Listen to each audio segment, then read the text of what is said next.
और आप लोग पिछले 6 दिनों से आप लोग सत्संग ध्यान कर रहे हैं।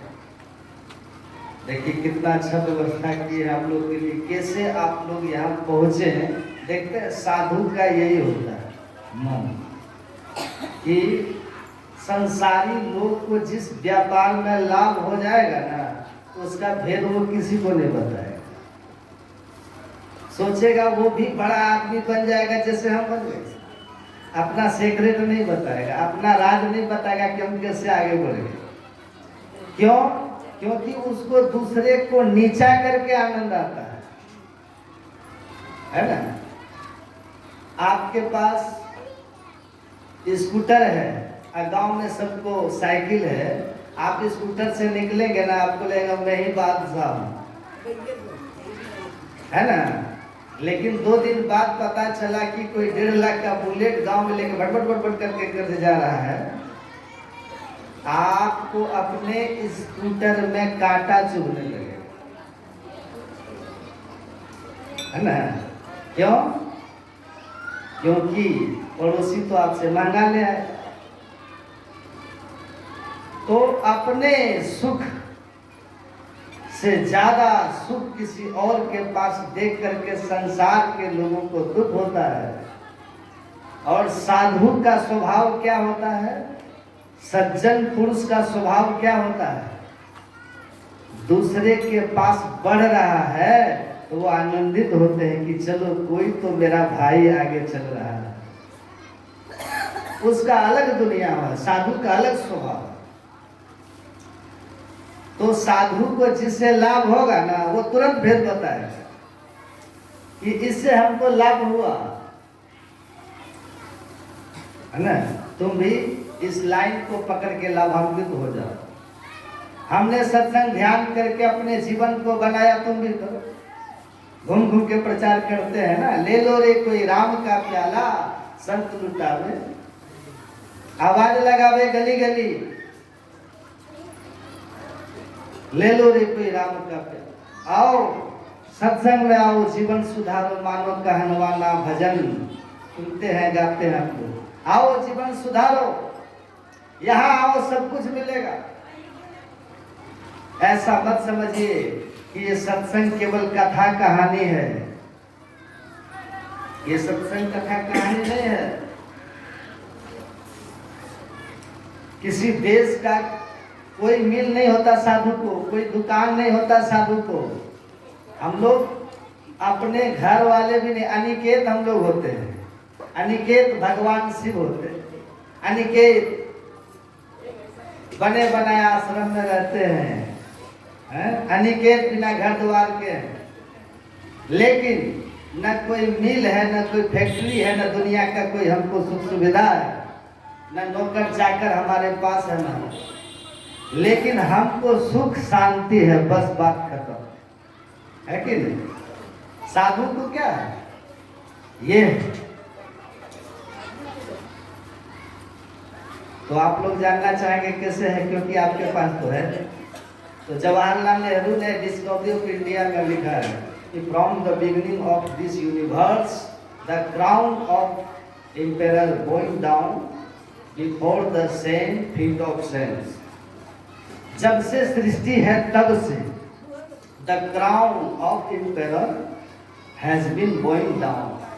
सम्राटों के मुकुट संतों के चरणों में झुकते हैं, फकीरों के चरणों में झुकते हैं। जब से सृष्टि है, क्यों झुकते हैं?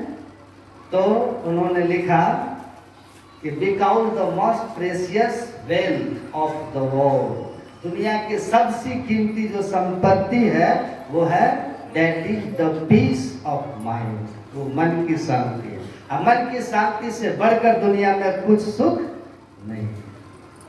और उस मन की शांति रूपी सुख जो है, उसके लिए इवन एम्पेरर्स आर डेवल्स, उसके लिए तो सम्राट भी क्या है, भिखारी। मतलब संसार के धन वैभव भले उनके पास हो जाए, लेकिन शांति के मामले में संतों के सामने वो भिखारी बन के आते हैं। क्योंकि शांति रूपी संपत्ति किनके पास होती है? संत की तो परिभाषा है, जो शांति को प्राप्त कर लेते हैं संत कहलाते। और तुलसीदास जी के महाशांत जल परस के शांत भय जन जोई, अहम अग्नि ते ना जरे लाख करे जो। कहते हैं आप लाख कोशिश करके देख लो, संतत्व को जो प्राप्त करके पूर्ण शांति में है, वो आपके लाख उपाय कर लो, उसको क्रोधित करने का, उसके भीतर की शांति को टच करने का वो हिल नहीं सकता, उसके आनंद को आप छू नहीं सकोगे, उसकी आप जान ले सकते हो भले, और उसको अशांत आप नहीं कर सकते। तभी तो क्रोध पर लटकता हुआ ईसा, आग में जलता हुआ पलटू, नाना प्रकार के दुख सहती हुई मीरा कभी किसी को श्राप नहीं देते हैं, और भीतर की शांति में क्रोध नहीं आता है। जलते हुए, कील पर ठुकते हुए, नाना प्रकार के कबीर 72 कसनी में कसाते हुए, तब भी वो भगवान से संसार के सुख के लिए ही प्रार्थना, क्योंकि उनकी शांति को आप भंग नहीं कर सकते। शरीर को मार दो, गुरु महाराज ने कहा, एक बार जिसने अंतर साधन बिंदु नाद की करके सूरत को सार शब्द में समाधि में ले जा करके ब्रह्म में लय किया सार शब्द के सहारे, अब फिर पुनः जब संसार में आते हैं तो उन्मुनी अवस्था में रह करके ब्रह्म रस में डूबे रहते हैं। और ऐसे ब्रह्म रस पान किए हुए संत महापुरुष को अब बम से मार के उसके शरीर को चिथड़े चिथड़े उड़ा सकते हैं, तब भी उसकी आत्मा उस आनंद के रस से टस से मस नहीं, टस से मस नहीं। तो अध्यात्म ज्ञान शांति देती। इस ज्ञान के अभाव में आप कितने बड़े बन जाइए, कितना भी बड़े हो जाइए, वो नहीं शांति आपको। साधु को क्यों है? इसका कारण यही है कि गुरु महाराज ने समझाया हम लोगों को, आप भी समझ जाइएगा तो शांति आ जाएगी। मास फागुन मस्त होई के किए बहुत बनाओ, ऊंचे महलन जड़ित मणिगन सुख सब नहीं पाओ। आप जो संसार में करते हो ना, जितनी व्यवस्थाएं आप करते हो, इमर्सन ने लिखा कि आपका संसार की व्यवस्था क्या है? ये पलंग, ये सोफा, ये महल क्या है? ये कार, ये सब क्या है? कहते हैं this all are only physical comforts. ये फिजिकल कंफर्ट है, लेकिन जो सुख होता है ना, ये इमोशनल कंफर्ट है। इसका संबंध इमोशन से है, मन से है। आपका वही सोफा में एक घटना था, बहुत महंगा पलंग लेकर के एक आदमी आया, कहा बाबा ये पलंग हम 75,000 में खरीदे, इस पलंग पर थोड़ा आप बैठ जाइए। हम उस पलंग पर बैठे आराम से। वो लाए किस लिए थे? सुख के लिए लाए थे। 2-4 महीने के बाद पता चला कि पत्नी अलग रूम में, पति अलग रूम में, पलंग पर कोई सो ही नहीं रहा, आपस में लड़ाई हो गई। इमोशनली जो है वो भिड़ गए। तो महंगा पलंग था, वो सुख का है, सुख के लिए लाए थे, तो पलंग में सुख क्यों नहीं था? अलग अलग क्यों सोने लगे? क्या होगा? कारण क्या था? पलंग में सुख नहीं है, सुख मन में है। मन में सुख है। संसार के ये साधन तब तक आपको सुखी नहीं कर सकेंगे जब तक आप मन में सुखी नहीं। ये क्या कर लेंगे? कार क्या कर लेगा? कार है आपके पास, आप बैठ के जा रहे हो, समाचार वहां से मिल जाए कि कार में बम का तो बात छोड़ दीजिए, स्कूल में आप टीचर हैं क्या है, कार में बैठ के स्कूल जा रहे, पता चले कि शिक्षा पदाधिकारी जिला वाले आ गए और आप 2 किलोमीटर पीछे रह गए हैं, टाइम जो है 20 मिनट अधिक हो गया है, देखिएगा कार का सुख हवा में नहीं उड़ गया तो फिर कहिएगा उड़ जाएगा ना। कार में हम बैठे हैं, याद भी नहीं रहेगा। अब तो भगवान भगवान भगवान भगवान बचा है कि नहीं? क्यों? तो सुख कहाँ है? मन की शांति। राय बहादुर शालिग्राम राधा स्वामी के शिष्य थे, बैठ करके प्रवचन कर रहे थे।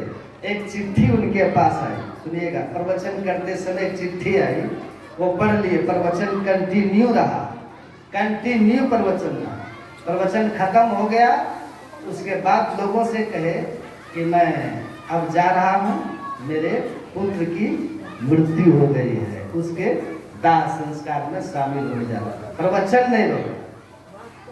पुत्र की मृत्यु का खबर कितनी बड़ी बात थी, लेकिन वो संत थे, अंदर की शांति पुत्र के मोह ने भी, पुत्र की मृत्यु ने भी उनको दुखी नहीं कर सका, क्योंकि वो जानते थे कि सच्चा संसार का यही स्वरूप, जो मिला है वो बिछुड़ जाएगा। हानि लाभ मिलन वियोग का यही तो है संसार, कभी हानि कभी लाभ, कभी प्रिय का मिलन कभी वियोग, जन्म और मृत्यु, ये संसार का खेल है, ये चलेगा।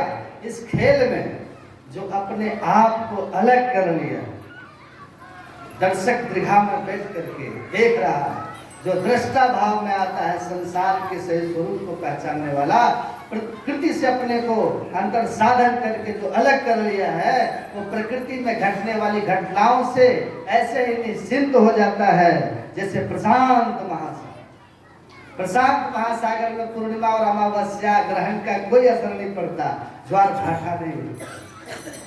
वैसे ही जो व्यक्ति आध्यात्मिक गुणों को सीख करके, आध्यात्मिक ज्ञान को सीख करके ध्यान करने लगता है, ध्यान करके चित्तवृत्ति को निरोध कर लेता है, गुरु मंत्र का जप किए, फिर इष्ट रूप का ध्यान किए, ऐसा करके जो अपने मन को निर्मल बनाया, और फिर दोनों दृष्टिधारों को अंतर में जोड़ करके जो घोर अंधकार है ना, यही भ्रम का जामा है। इस घोर अंधकार में पड़े हुए रहोगे तो गुरु महाराज कहते हैं, घट में तेरे घोर अंधेरा सोई भ्रम का जामा। तुम क्या सोच रहे हो कि तुम राजा महाराजा नहीं बन सके इसलिए दुखी हो? तुम्हारे दुख का कारण ये नहीं है कि तुम्हारे पास धन नहीं है, तुम्हारे पास पद नहीं है, तुम्हारे पास संतान नहीं है। कहते हैं तुम्हारे दुख का एकमात्र कारण है क्या? असार गाढ़ अंधार घट में ताते दुख अपार है। गुरु कृपा से भेद नहीं तब कम तोड़ दुख निवार। असार गाढ़ अंधार घट में, आंख बंद करते हो तो घोर अंधकार देखते हो, ये घोर अंधकार में हो, यही तुम्हारे दुख का कारण है। इस अंधकार को गुरु की बताई हुई दृष्टि योग की युक्ति से, बिंदु ध्यान की युक्ति से तोड़ करके पार कर जाओ, तम तोड़ दुख निवारिए। देखिए कि जीवन में सुख होता है कि नहीं होता है। बस ज्यादा नहीं कहूँगा, चला है। तो ध्यान, सत्संग और सदाचार में जो जीवन है उसी का जीवन धन्य है। परमाराध्य गुरु महाराज से मेरी आप लोगों के लिए मंगल प्रार्थना है कि आप लोगों का जीवन इसी तरह का सत्संग, ध्यान में, सदाचार में हो, और आप लोगों के जीवन में गुरु महाराज की कृपा से सुख शांति आनंद बरसे। यह सत्संग जो पवन स्वरूप साहब ने, पवन पंकज स्वरूप साहब ने जो करा, जो भी धन लगे, तन लगे, मन लगे हैं, या आकर के आप लोग यहाँ सुने हैं, सब के सब बड़भागी हैं। इस सत्संग में लगाया हुआ एक एक पैसा सार्थक है। एक एक क्षण इस सत्संग में जो आप लोगों ने 7 दिन तक बिताया है, लेखे में सोई घड़ी बाकी के सब बात, ये घड़ी आपके जीवन के धन्य घड़ी है। धन्य घड़ी जब हो सत्संगा, तो ये जीवन के धन्य के क्षण थे तो आपने 7 दिन तक बिताया है। मेरे गुरु महाराज से, ईश्वर से आप लोगों के लोक परलोक में सुखमय होने की मंगल कामना करता हूँ, और पंकज साहब को इस सुंदर आयोजन के लिए बहुत बहुत धन्यवाद देता हूँ। सभी महात्माओं को मैं प्रणाम करते हुए अपनी वाणी को विराम देता हूँ। श्री सद्गुरु महाराज।